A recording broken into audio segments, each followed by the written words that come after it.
They took her cells without telling her. And those cells did something no one expected. They didn't die. They kept growing, spreading from one lab to another, until a part of her was everywhere, and she never knew.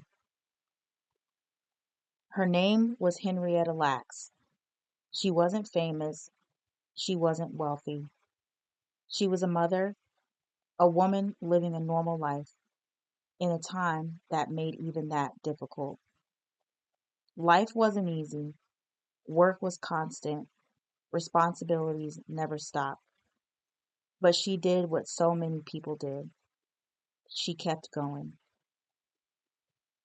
taking care of her children, doing what needed to be done.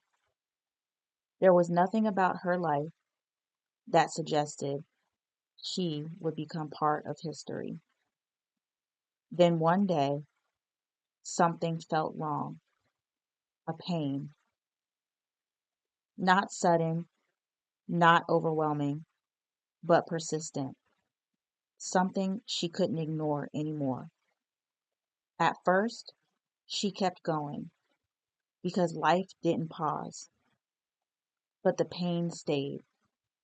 And eventually, she went to the hospital.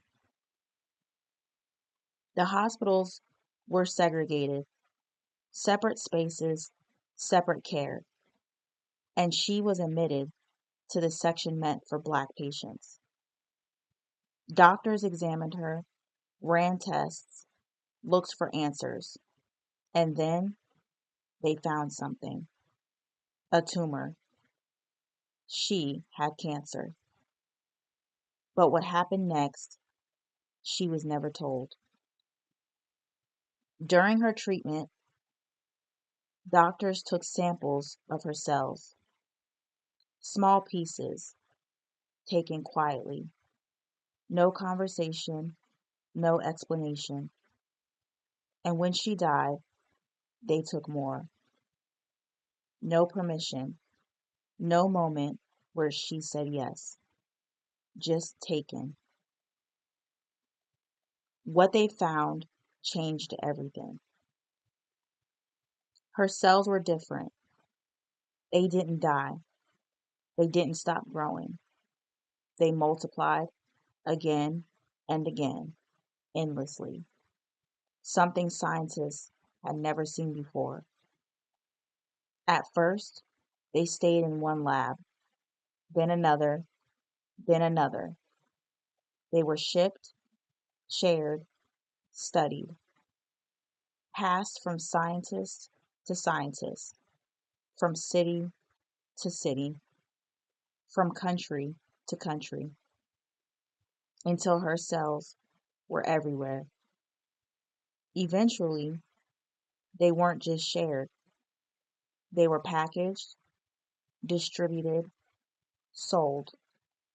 Her cells became something people could order, while she had never even been told they were taken.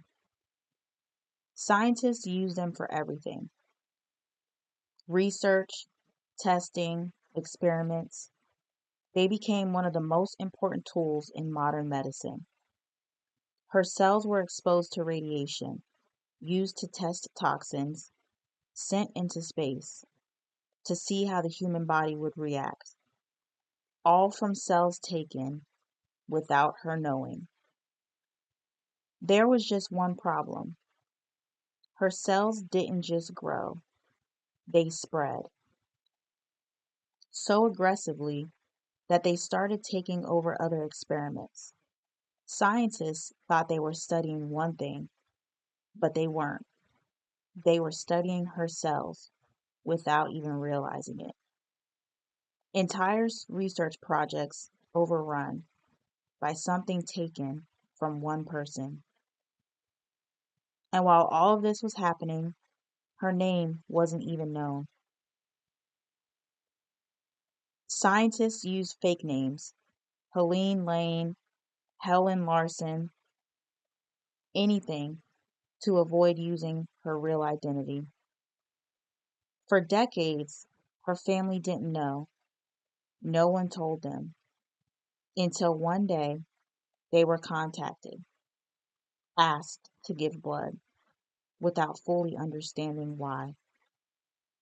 Their DNA was used to study the cells to understand what had been taken.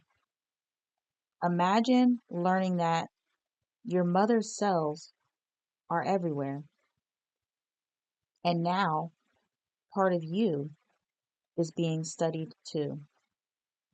While labs around the world used her cells, her family struggled. Some couldn't afford health care, while a part of her was helping advance medicine. She didn't choose this, but a part of her is still alive everywhere.